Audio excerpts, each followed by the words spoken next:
Nous allons commencer sous peu.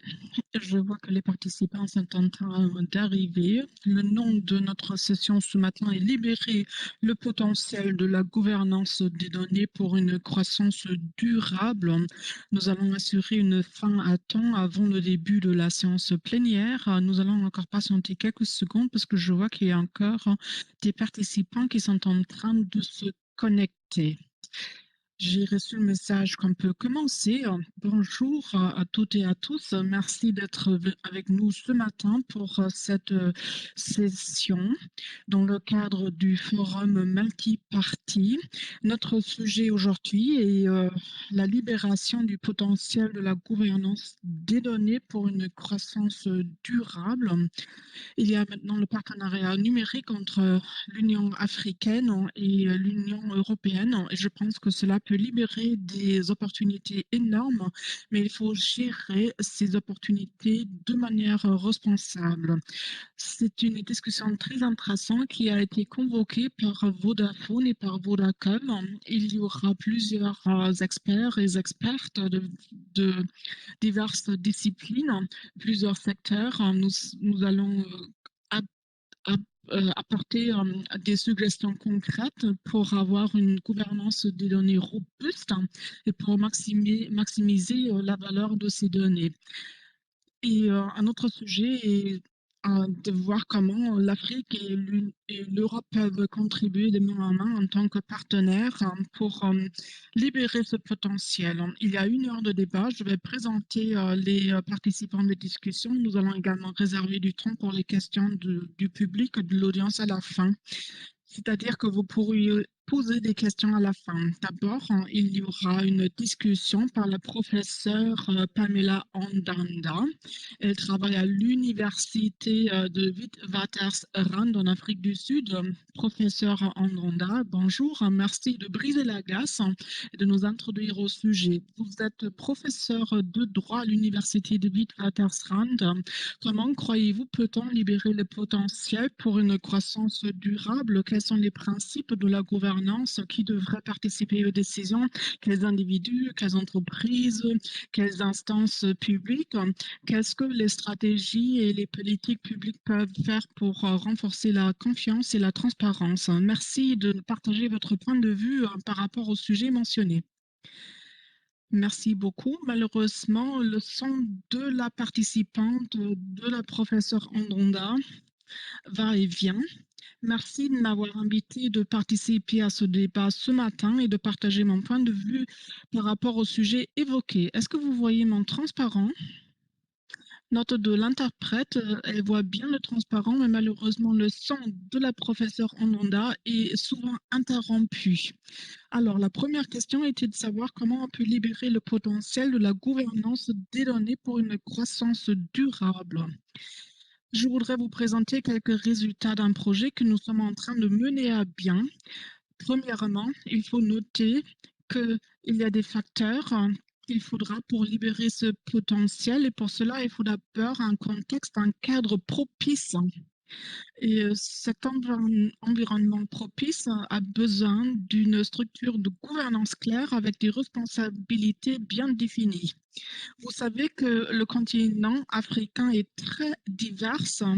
Il a été recommandé par la Task Force sur l'économie numérique a suggéré qu'il faut d'abord une harmonisation du cadre euh, réglementaire, juridique au niveau continental. Il faut harmoniser, uniformiser les règles et les règles doivent en fait renforcer le progrès au lieu d'entraver le progrès. Et pour cela, il faut également avoir des structures, les infrastructures de partage de données. Il faut que le cadre soit propice et je suis également dans la commission de la gouvernance des données de du conseil de recherche de l'agence exécutive de l'African Academy of Science. Pour cela, il faut, il faut avoir un partage équitable des données tout en respectant la déontologie. J'avais préparé quelques graphismes pour vous. Alors, il faut d'abord créer un cadre juridique qui soit propice. Vous voyez ici, le premier pilier, il faut d'abord avoir un environnement, propice, promoteur. Il faut avoir des structures de gouvernance, avec des responsabilités et des compétences bien définies. Deuxièmement, il y a des principes qu'il faut respecter. Les principes de base, la protection de données qui doit être la règle générale. Puis, si on s'inspire d'un tel point de départ, il sera plus facile d'instaurer la confiance. Une fois qu'on a assuré la protection des données, les gens auront confiance. Il faudra également assurer qu'il y a l'équivalence des règles dans les différentes juridictions quand il y a le partage de données.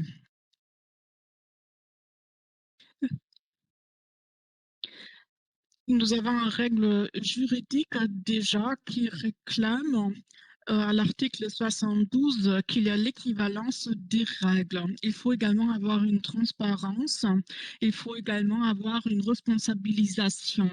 Il ne faut exclure personne.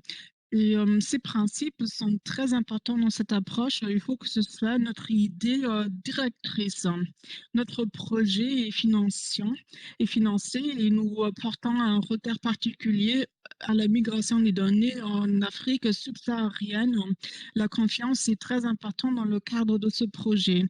Quand il y a cette confiance, il est plus important d'interagir et quand on peut être sûr que les données personnelles seront traitées de la même manière et d'une manière confidentielle partout, quelconque le pays. Et je pense que nous voyons qu'il y a également cette équivalence au sein de l'Union européenne. Pour cela, bien sûr, il faut avoir un cadre d'équivalence. Dans notre projet, nous avons analysé les systèmes différents tels que le système du Kenya. Il y a une loi qui porte sur la protection des données au Kenya qui promeut la transparence. Puis il y a également euh, il faut savoir que des fois, il est difficile de savoir comment cette transparence est assurée. Dans le cas de la loi du Kenya, tout est très clair. Il faut respecter certaines exigences au moment de l'inscription. C'est le deuxième pilier qui est très important. Puis il y a encore un troisième pilier et je voudrais répondre à une des questions que vous venez de poser. C'est la participation, l'implication des différentes parties prenantes qui devraient être impliquées. Pour cela, des processus participatifs sont très importants.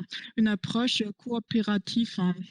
Tous les appareils qui nous permettent de recenser des données et de les partager doivent être ancrés dans des technologies qui sont soumises à un rythme de changement accru, acharné. Il y a une multitude de parties prenantes qui sont impliquées dans l'utilisation de ces appareils, de ces technologies, et toutes les parties prenantes devront être impliquées dans ce processus pour avoir ce que j'appelle un processus participatif.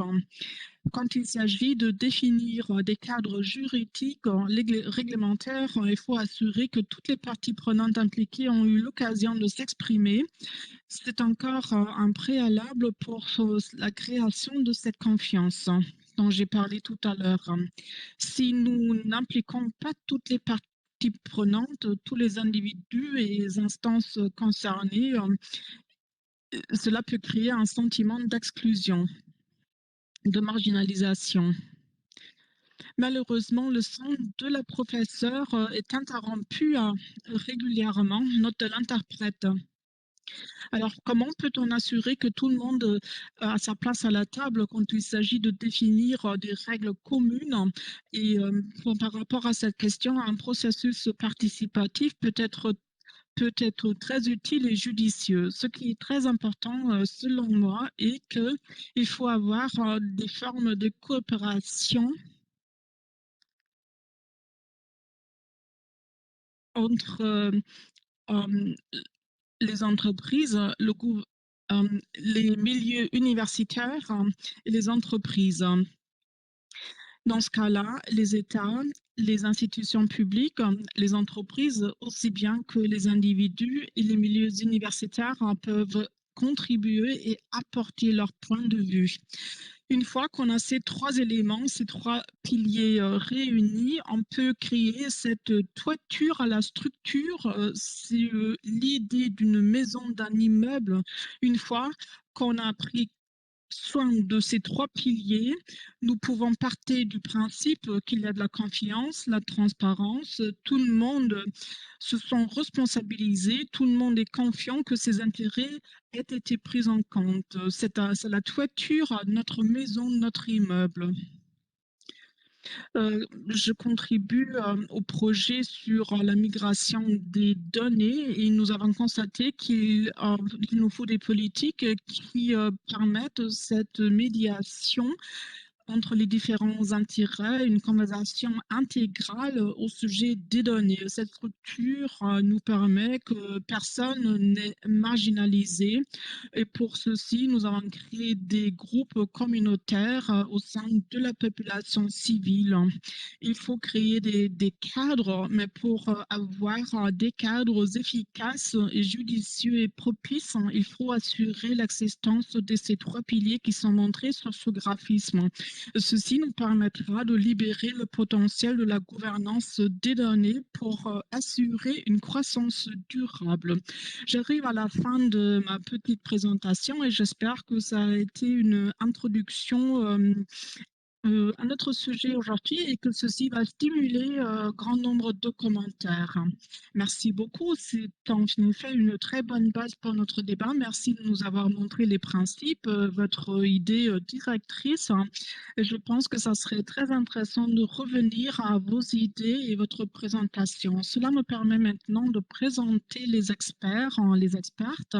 Je propose d'introduire nos participants de discussion avant d'entendre les différents commentaires. Nous avons Souila Amasous, bonjour, en Éthiopie. Il y a également Bruno Gencarelli, il est chef de l'unité protection des données internationales à la Commission européenne. Il nous joint de Bruxelles.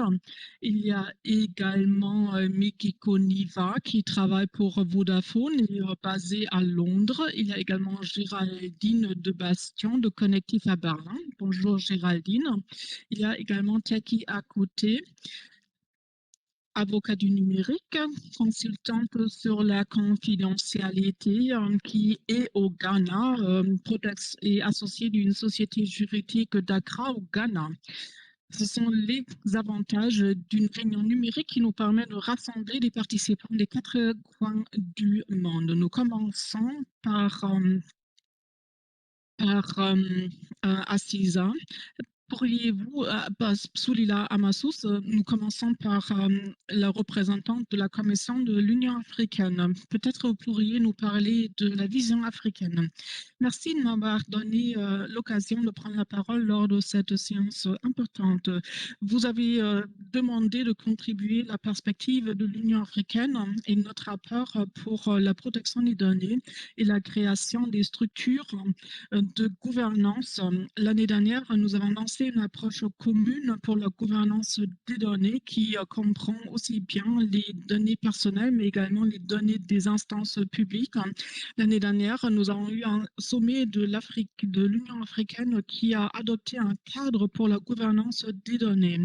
C'est une stratégie très importante qui porte sur la gouvernance des données et cela nous permet de renforcer le développement, l'évolution d'une économie moderne. Il y a également des lignes directrices pour les pays membres, pour les États membres, pour développer leur propre structure et pour assurer une gouvernance efficace des données qui sont gérées par les institutions en moyennant les données personnelles des citoyens et des citoyennes.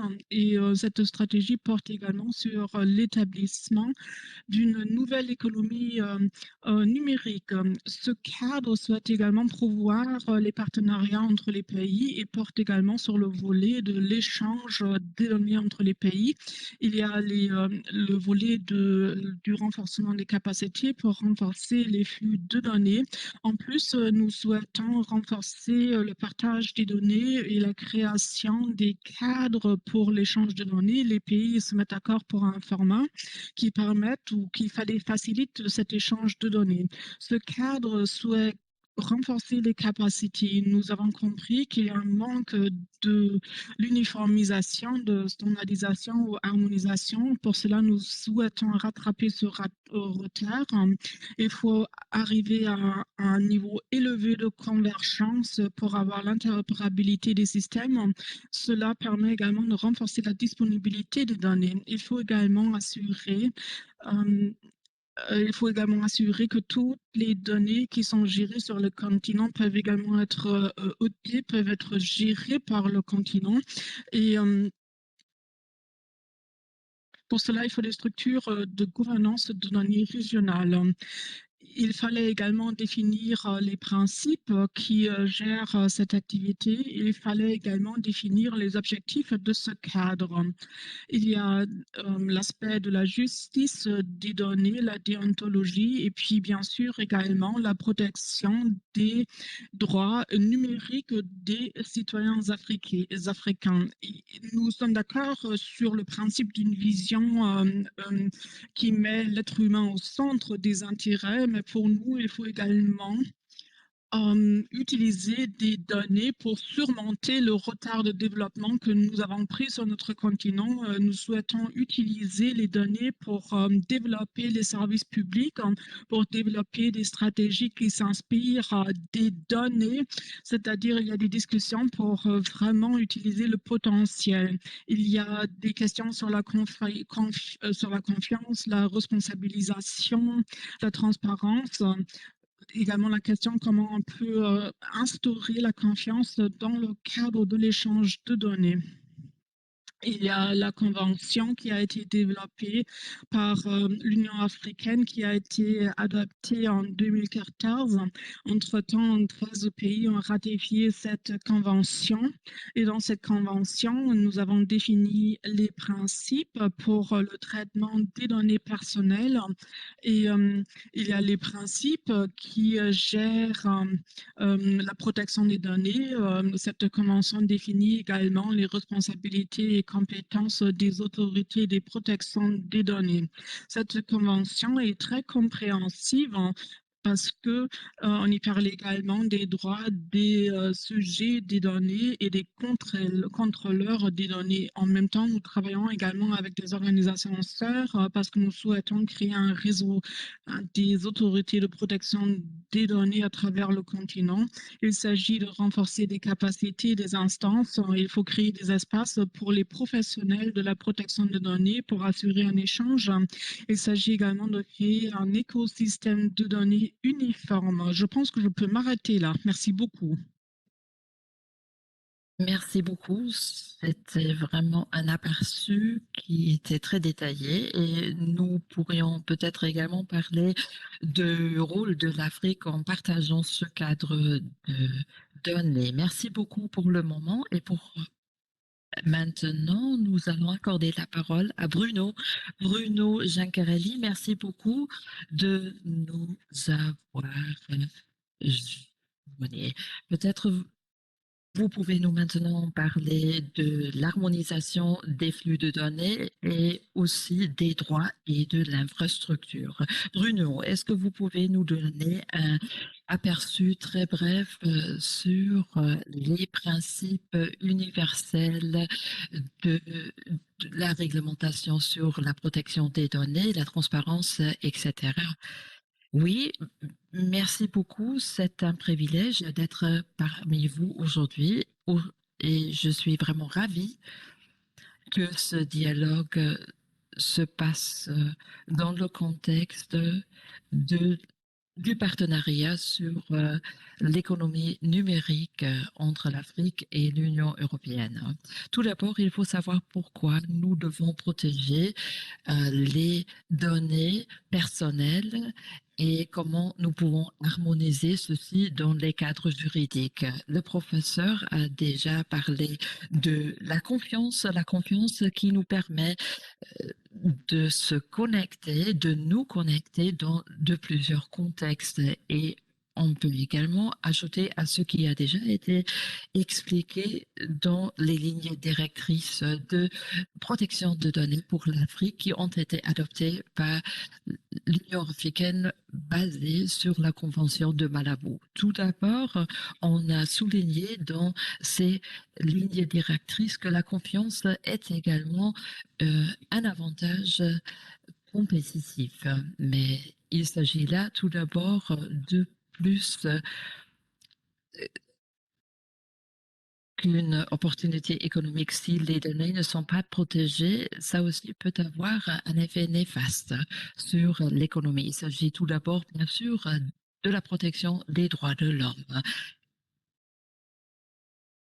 Il existe également la Cour suprême de l'Inde qui a prononcé le jugement suivant que c'est un droit de l'homme universel d'avoir les données personnelles protégées. Nous pensons nous-mêmes que les données ne peuvent pas être utilisées pour des expérimentations et utilisées à quoi que ce soit. C'est également un impératif économique, surtout dans un temps où le fonctionnement de nos démocraties dépend également sur les données. Et c'est pour cette raison que la protection est également liée à la bonne gouvernance et à la démocratie. Et c'est pour cette raison que les garanties phares de protection de données offrent des opportunités et ne contribuent pas à l'inégalité augmentante. La protection des données doit s'attaquer aux différents défis du point de vue des droits de l'homme, mais également du point de vue de la protection des données privées, mais également par rapport à la nécessité économique. Mais il n'y a certainement pas une approche unique à la protection de la vie privée ou des protections de données, mais il y a de plusieurs régimes à travers le monde, aussi en Afrique, qui ont des aspects en commun, beaucoup d'aspects en commun, surtout en ce qui concerne deux éléments principaux. Tout d'abord, il existe des cadres juridiques globaux qui couvrent les secteurs privés et publics en même temps. Nous avons besoin des règles de jeu communs, ce que nous avons déjà dit. Et il faut également réglementer le transfert des données entre le secteur privé et public.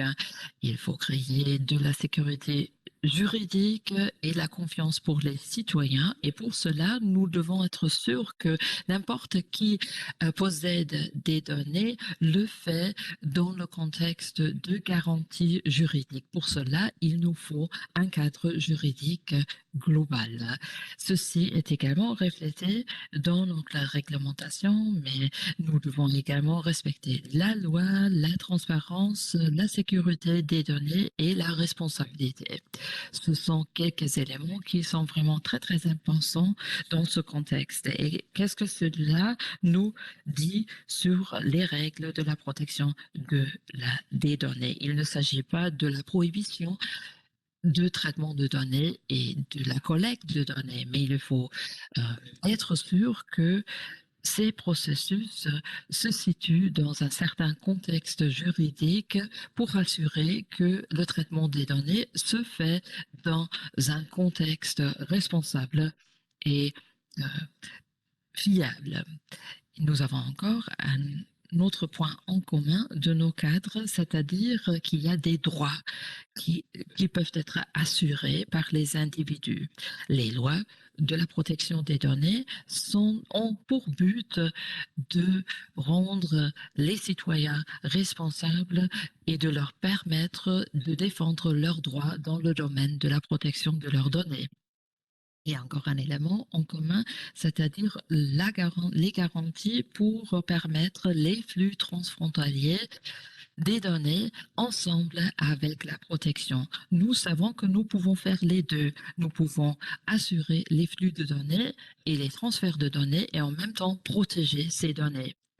Nous pouvons également plus tard parler de la protection du transfert des données plus tard.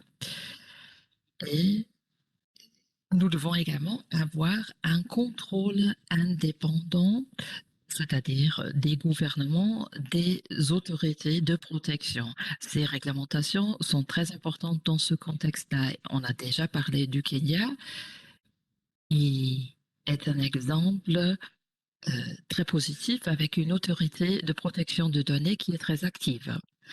Vous avez besoin d'une autorité qui est un point de contact, le premier interlocuteur pour les individus.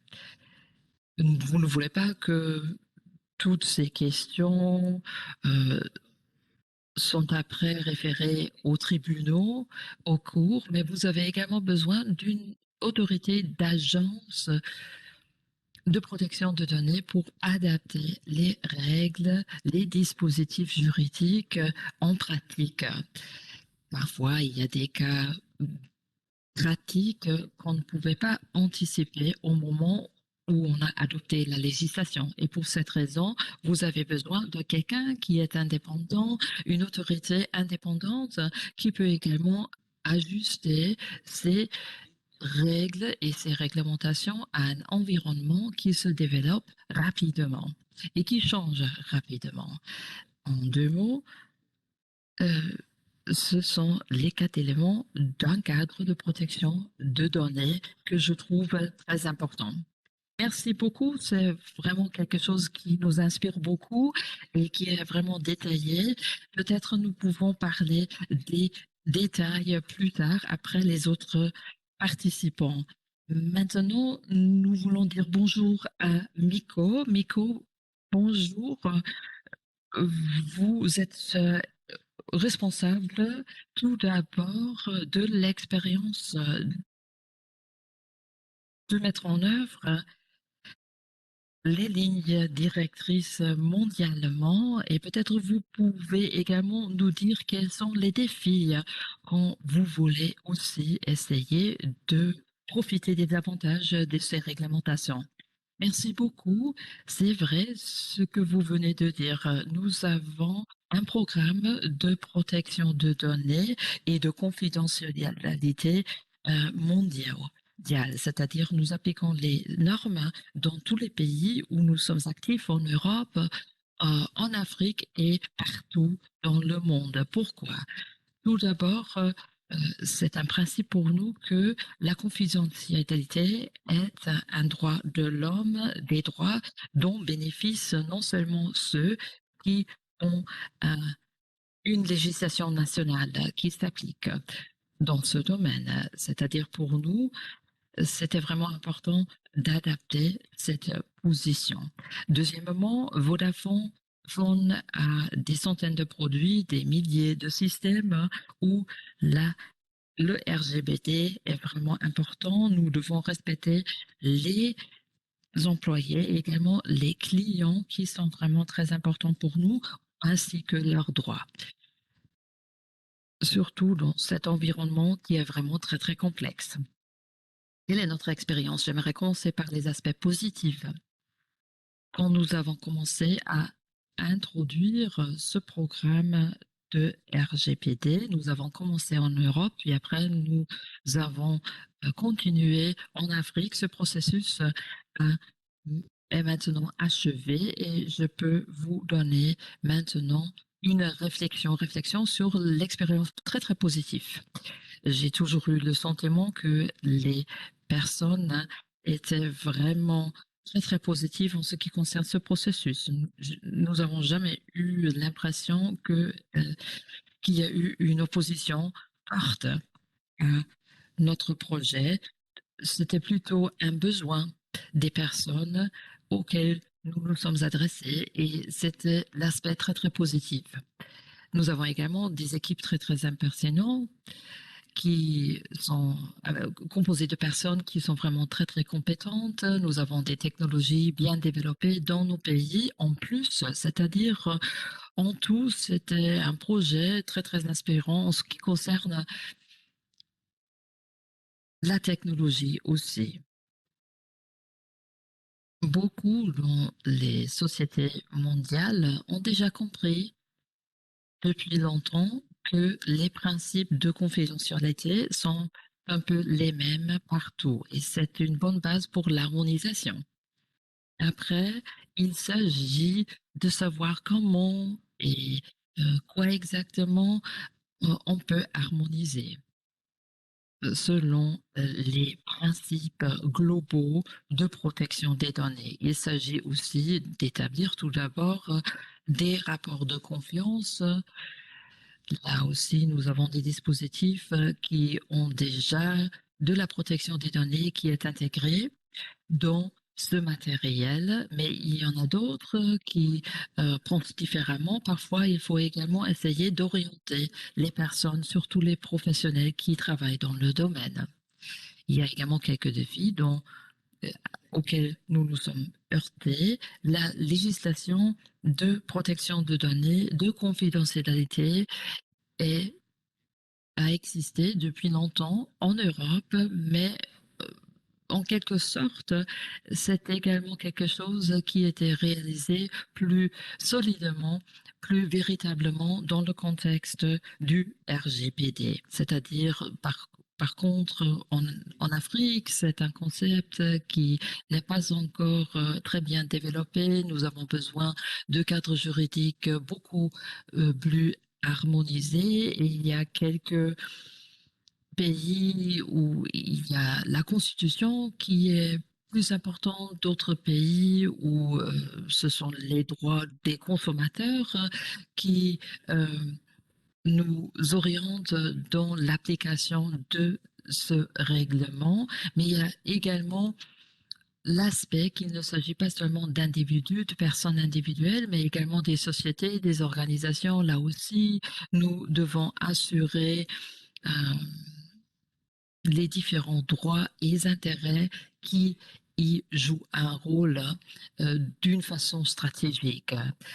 Aussi, nous avons besoin de ressources, de spécialistes. Nous devons également essayer de former ces professionnels, ces experts dans le domaine de la confidentialité, de la protection de données. Nous avons besoin de programmes de certification. Euh, il y a aussi des organisations internationales, comme par exemple l'Organisation pour ceux qui travaillent dans le domaine de la confidentialité et la protection de données. Là aussi, ça sera aussi un grand atout de coopérer avec cette organisation. Il est également pas facile d'assurer le transfert des données euh, au-delà des frontières, mais nous voyons également qu'il y a les tendances envers une localisation. Là aussi, nous voyons que l'impact technologique sera très, très grand et parfois ce n'est pas vraiment une bonne opportunité pour les grandes organisations et sociétés. Peut-être l'Union européenne peut servir comme exemple parce que chez nous, les données peuvent également euh, être transférées à l'intérieur de l'Union européenne, mais également au-delà des frontières de l'Union européenne, si on respecte certaines règles. Si peut-être en Afrique, on pourrait développer un modèle, ce devrait être interopérable avec le modèle européen, mais également le modèle de la PAC, c'est-à-dire du modèle dans la région euh, de l'Asie-Pacifique. J'aimerais maintenant également parler des opportunités qui sont offertes par les dispositifs de protection de données. Nous voulons être une société, une une qui respecte les lois, mais qui peut également profiter de l'économie numérique, dont j'ai déjà parlé au cours de ma première allocution. C'est-à-dire, il ne s'agit pas seulement de défis et sûrement pas d'obstacles, mais aussi de grandes opportunités. Par exemple, à Lesotho, nous avons des solutions pour les mères et les bébés, des contenus de santé, de la grossesse jusqu'au développement des enfants à l'âge de 5 ans, c'est-à-dire ce sont des informations que nous rendons disponibles. Nous avons également un service de gestion de la chaîne d'approvisionnement pour essayer de gérer également les données et baser les décisions là-dessus. Nous avons également d'autres solutions numériques qui incluent un service financier et ont également un impact, un effet transformatif. Nous avons pendant la pandémie utilisé les informations qui sont également disponibles dans nos réseaux de santé et aussi pour mesurer les flux de population. Nous pouvons également mesurer comment les personnes se confinent pendant la pandémie et cela pendant le confinement. Ça aussi était quelque chose de très efficace. Nous avons bien sûr partagé ces informations là seulement sous le titre d'anonymité. Nous avons protégé les informations personnelles et c'est-à-dire nous avons utilisé des données complexes et anonymisé ces données-là pour les partager et analyser dans le contexte de la pandémie. Pour cela, il nous faut également un cadre juridique qui peut également créer des rapports de confiance. Merci beaucoup pour cette contribution, Mika. Vous avez non seulement énoncé le cadre juridique, mais vous avez également mentionné des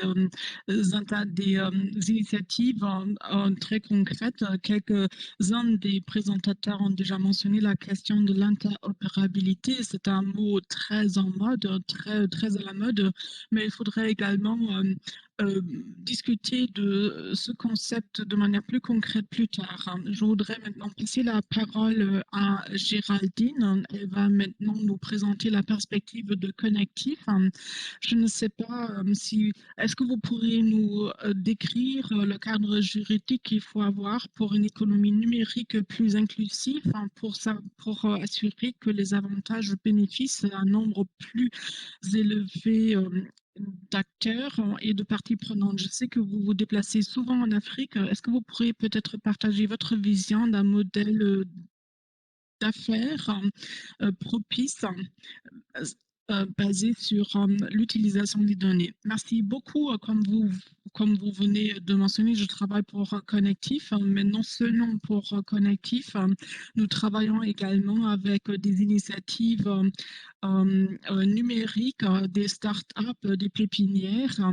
Et ce sont surtout des cellules, des entreprises qui travaillent selon les axes que nous venons d'aborder ici aujourd'hui. Quelqu'un a parlé de la création des cadres inclusifs. Pour cela, il faut trouver un équilibre, les contrôles entre les gouvernements d'un part et les citoyens d'autre part, les initiatives de la société civile, mais également impliquant des acteurs publics. Tout cela dans l'intérêt de créer un système de gouvernance plus transparent que qu'on est pour l'instant. Il y a des modèles différents, mais ce qui est important de mentionner est que ce qu'il nous faut vraiment est de créer des structures qui nous permettent d'utiliser des données en tant que bien commun, aussi bien pour les entités du secteur privé que du secteur public. Il ne s'agit pas d'économiser les données personnelles. Nous avons déjà parlé des questions de la confiance, de la transparence, de l'utilisation des données. La confidentialité des données personnelles, ceci a déjà été mentionné par les autres. La question est de savoir comment on peut créer des opportunités supplémentaires sans renforcer la pression pour une économisation des données plus accrue.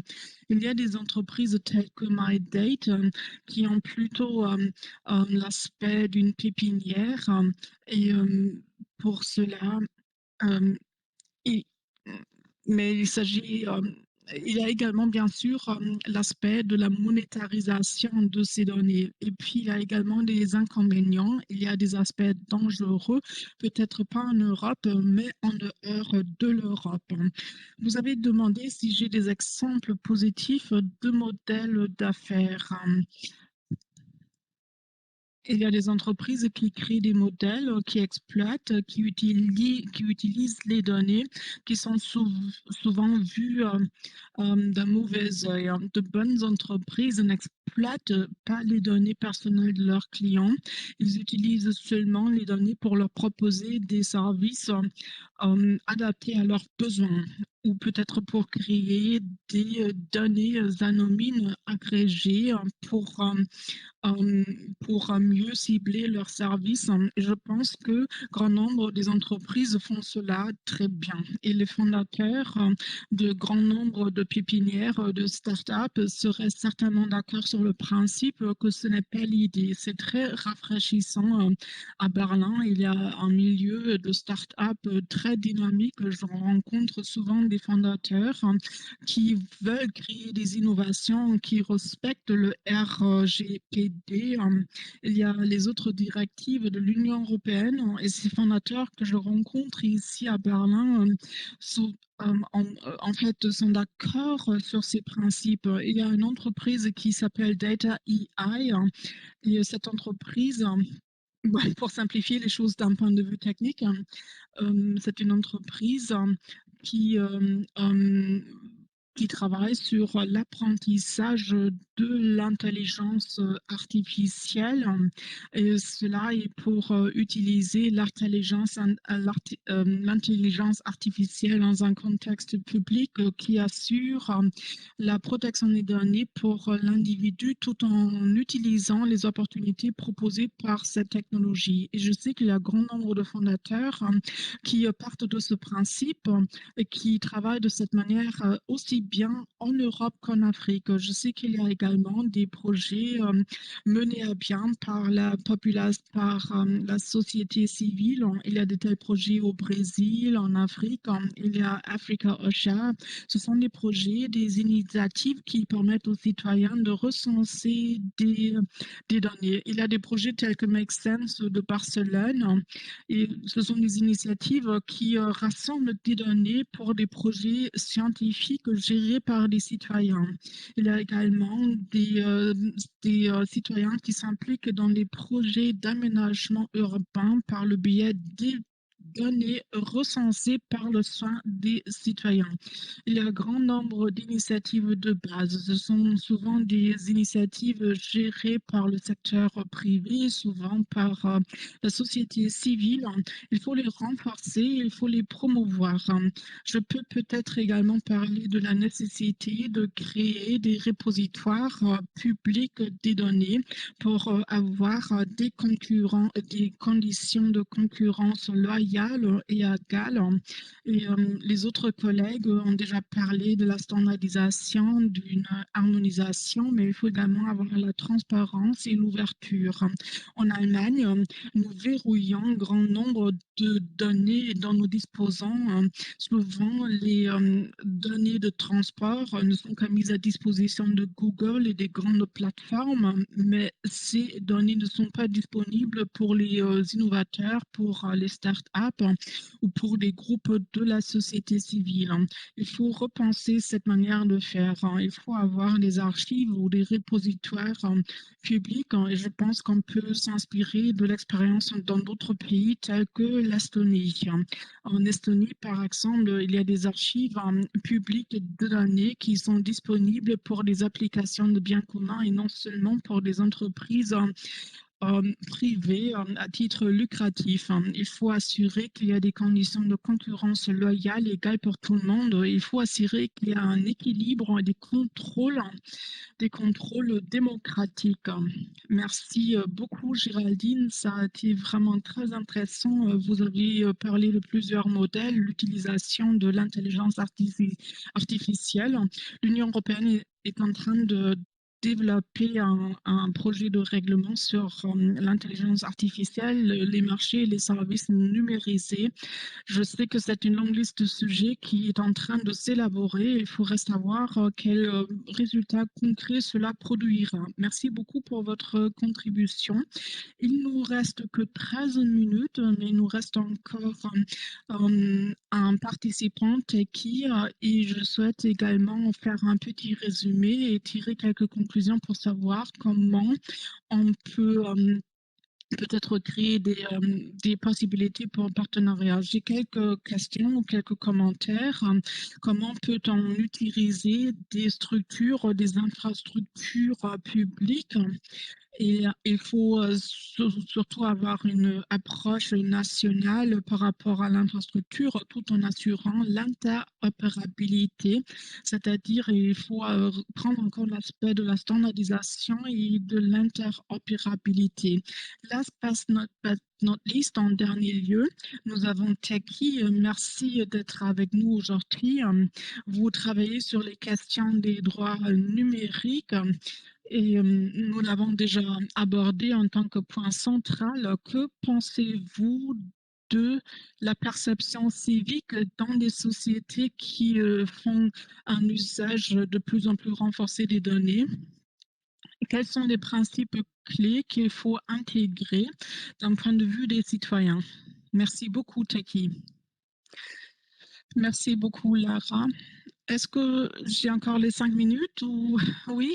Merci beaucoup. Je voulais juste m'assurer que j'ai également les 5 minutes qui ont été accordées aux autres intervenants.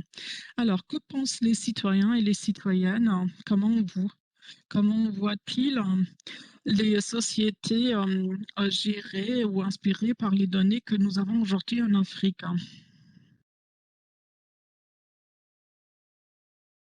Je pense qu'on ne peut ni dire qu'il y a une mauvaise ou une bonne perception ou manière de voir les choses. Il faut voir la situation actuelle en Afrique. L'Afrique, il faut d'abord dire, c'est un continent avec 55 pays. Nous croyons que les technologies de communication et d'information sont un vecteur de développement. Et nous avons constaté ces dernières années que les secteurs de la communication et de l'informatique sont parmi les secteurs qui ont connu la plus grande croissance en Afrique. Ils ont également apporté une contribution importante à d'autres secteurs qui ont toujours intégré notre économie, tels que l'agriculture, le secteur éducatif, le secteur de santé. Nous constatons aujourd'hui que les données sont de plus en plus importantes dans les pays principaux, dans les différents pays qui font partie du continent africain. Ce que nous constatons aujourd'hui, qui a peut-être un aspect négatif, ce que nous constatons est que au niveau des cadres qui soutiennent et permettent aux citoyens de bénéficier de ces nouvelles technologies de communication et d'information et de l'utilisation de ces écosystèmes, nous constatons que les citoyens contribuent à la croissance de ces secteurs de l'économie, mais leurs avantages sont en diminution, c'est-à-dire ils contribuent sans en tirer les bénéfices. Ce sont des défis que nous constatons dans les cadres juridiques qui existent déjà et même où il y a même dans les pays où il y a ces cadres juridiques, la mise en œuvre de ces cadres reste difficile dans la mesure que ces cadres n'assurent pas toujours une protection efficace des droits des citoyens. Il faut également savoir que la plupart des pays en Afrique à des populations très diverses. On ne peut que parler de la langue et puis bien sûr également la multitude de normes qui sont à la base de tels systèmes. Et quand on regarde de plus près, nous constatons que nous ne développons pas forcément ces cadres pour être au service de nos citoyens. Et si ce n'est que pour la langue, j'ai contribué à la création du cadre au Ghana. Nous avons développé une loi pour gérer la gouvernance des données et au moment de la mise en œuvre, il faut prendre en compte les citoyens et les citoyennes, mais dans la plupart des pays africains, il y a un grand secteur informel. Chez nous, il y a une multitude de langues, mais la plupart de ces cadres sont rédigés en anglais. Souvent, le langage est très juridique, c'est-à-dire qu'il faut un avocat pour comprendre les cadres juridiques qui sont rédigés en langue anglaise. Il faut alors autonomiser les citoyens pour bien comprendre la situation et pour en tirer profit. Un autre exemple, nous sommes tous enthousiastes pour la création d'un d'un espace de libre-échange, mais la plupart des populations travaillent dans le secteur informel, surtout les femmes. Il y a aujourd'hui la situation où la plupart des commerçants est en mesure de commercer. Mais la question est comment les protocoles sont établis et gérés. Comment peut-on intégrer le secteur informel dans les protocoles que nous développons pour assurer que ces commerçants peuvent participer à ce marché d'une taille de 3 billions. Nous rencontrons les personnes influentes autour des tables de négociation, mais il est très probable que la grand-mère qui vit dans son petit bled à la campagne au milieu de nulle part sera complètement négligée dans ce processus. Il faudra prendre une perspective africaine spécifique. Bien sûr, il y a également les autres perspectives des États-Unis, la perspective internationale, mais il faut assurer que ces industries, ce secteur sont vraiment au service de la population sur le terrain. Pour l'instant, j'ai l'impression que le continent africain contribue à l'économie des données, à l'économie numérique, mais nous ne tirons pas vraiment bénéfice, profit des avantages qui viennent avec cette économie des données, cette économie numérique. Nous sommes plutôt contributeurs que bénéficiaires. Merci beaucoup. Merci pour cette perspective. Comment peut-on assurer que personne n'est marginalisé, que tout le monde bénéficie de la même manière sur ce voyage? Et merci également d'avoir mentionné le rôle du secteur informel. Il nous reste très très peu de temps. C'est toujours l'inconvénient quand on a un grand nombre d'intervenants très qualifiés, très compétents. Il nous reste 5 minutes pour quelques commentaires finaux. Alors, nous avons déjà parlé du rôle de l'Afrique. Bruno a parlé de, du futur de l'accord international portant sur le transfert des données. Et nous avons également parlé des stratégies. Je voudrais savoir ce que vous a marqué, ce qui vous a vraiment intéressé lors de cette séance. Je vous invite d'être bref dans vos commentaires.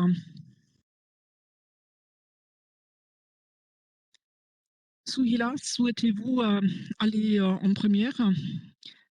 Merci beaucoup. Je pense que j'ai mentionné ce qu'il faut faire pour renforcer la coopération entre les différentes parties prenantes, les pays, et comment on peut assurer un traitement sûr et sécur des données en assurant la protection des données personnelles des citoyens. En même temps, il faut renforcer le commerce au sein de l'Afrique, surtout les activités en ligne, les activités virtuelles. Mais en ce qui concerne les questions qui portent sur les données, il y a des aspects aspects à prendre en compte, tels que la souveraineté nationale des pays. Il y a le cadre qui porte sur le cadre de la protection des données, ce qui montre la volonté de nos pays de travailler sur cette question clé. Il faut également savoir que l'Afrique est un marché de 1,3 million de personnes et nous sommes en train de dématérialiser, de numériser tous les secteurs. Il y a de il y a d'espace, il y a des possibilités pour des investissements et cela nous permettra également de développer des solutions qui respectent notre concept et qui sont adaptées à nos besoins spécifiques. Pour ce qui est de la coopération avec d'autres espaces, nous travaillons en partenariat avec toutes les régions du monde et on peut également intégrer la protection de données dans les accords de libre-échange entre l'Afrique et les autres régions du monde pour renforcer cet échange et ce commerce. Et quand nous parlons aujourd'hui de la coopération entre l'Union africaine et l'Union européenne, je pense qu'on pourrait renforcer les programmes de renforcement de capacité, un partage de bonnes pratiques, et un autre aspect sont des systèmes adaptifs qui permettent de développer de nouveaux emplois, nouvelles opportunités commerciales, également pour des personnes qui viennent peut-être d'une autre situation du secteur informel. Merci beaucoup, Bruno. C'est à vous maintenant. Je sais que présenter un résumé est toujours une tâche difficile. Merci beaucoup. Je sais que nous avons très peu de temps. J'ai pris note et je suis d'accord sur les commentaires précédents à la prise de conscience. Il faut assurer une implication de toutes les parties prenantes et il faut assurer que nous nous n'adressons pas seulement aux entreprises, aux milieux commerciaux, mais aux citoyens. Il faut des mesures de renforcement de capacité pour avoir des structures de gouvernance robustes aussi bien pour le secteur privé que pour le secteur public. Parce que quand ces structures et infrastructures de gouvernance fonctionnent bien et sont efficaces, ils peuvent également assurer l'implication de chacune et chacun. L'Union européenne a des programmes spécifiques qui visent ce renforcement des capacités. Et, il y a des volets qui portent sur l'échange, le partage de bonnes pratiques, de connaissances, d'expériences. Il y a déjà des partenariats bilatéraux avec certains pays sur le continent africain, tels que le Rwanda, le Ghana, et, et puis également le Kenya, pour vous citer que quelques exemples. Mais je pense il est également nécessaire, cela rentre dans la discussion d'aujourd'hui, d'instaurer un dialogue régional, c'est-à-dire au sein du continent africain. Vous avez abordé la question comment on peut renforcer le flux de données, le transfert de données. Il y a déjà quelques éléments qui sont prometteurs. Il y a déjà des éléments de convergence, il y a des points communs, comme je viens de dire. Il y a la convention de Malabo sur la cybersécurité des pays africains. C'est très important pour faciliter le flux de données au sein de la région et entre l'Afrique et l'Union européenne. Il y a déjà des outils, des instruments pour cela, mais il y a encore du travail sur la planche. Je ne veux pas créer des malentendus. Il ne s'agit pas de faire un copier-coller du cadre juridique qui existe ailleurs. Il s'agit de renforcer la convergence entre notre région et les autres régions du monde. Et nous travaillons là-dessus et ce projet connaît un franc succès. Il y a des acteurs et des parties prenantes en Asie, en Amérique centrale et latine. Et je vois qu'il y a déjà aujourd'hui plus d'engagement en Afrique, aussi bien de manière bilatérale que avec l'Union africaine.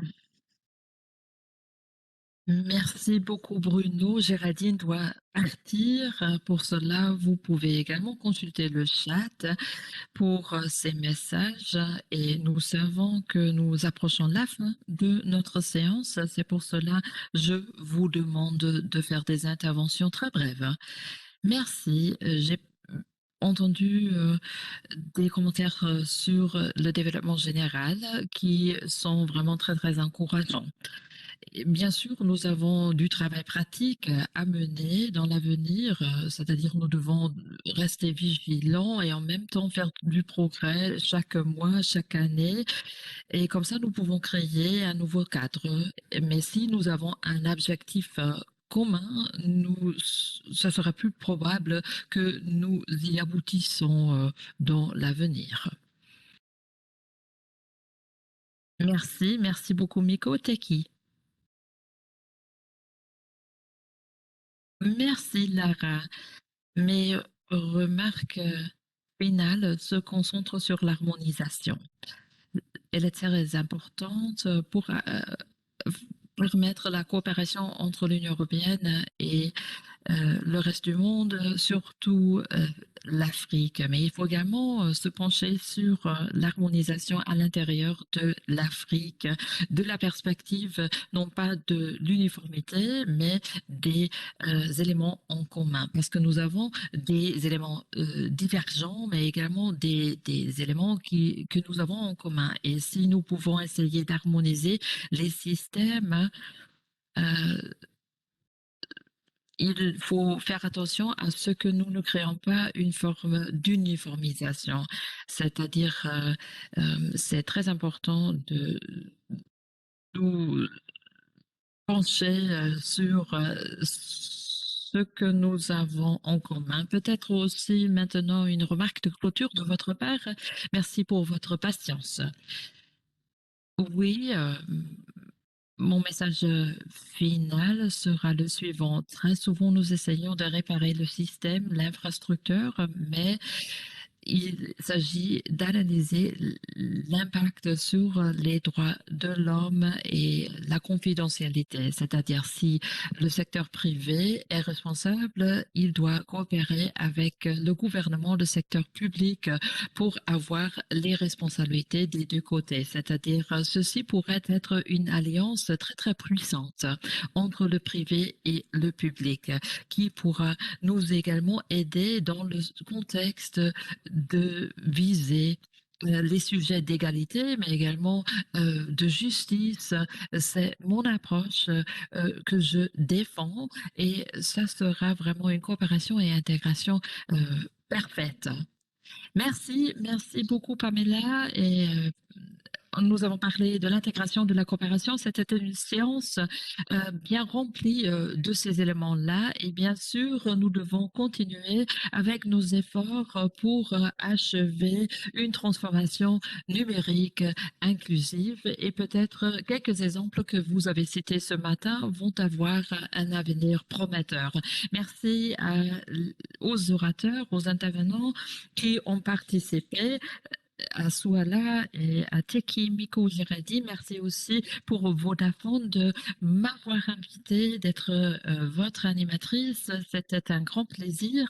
Et maintenant, nous avons dans 10 minutes la séance principale sur les réglementations dans la protection des données et la gouvernance des données. Merci beaucoup et à bientôt pour le moment. Merci, au revoir.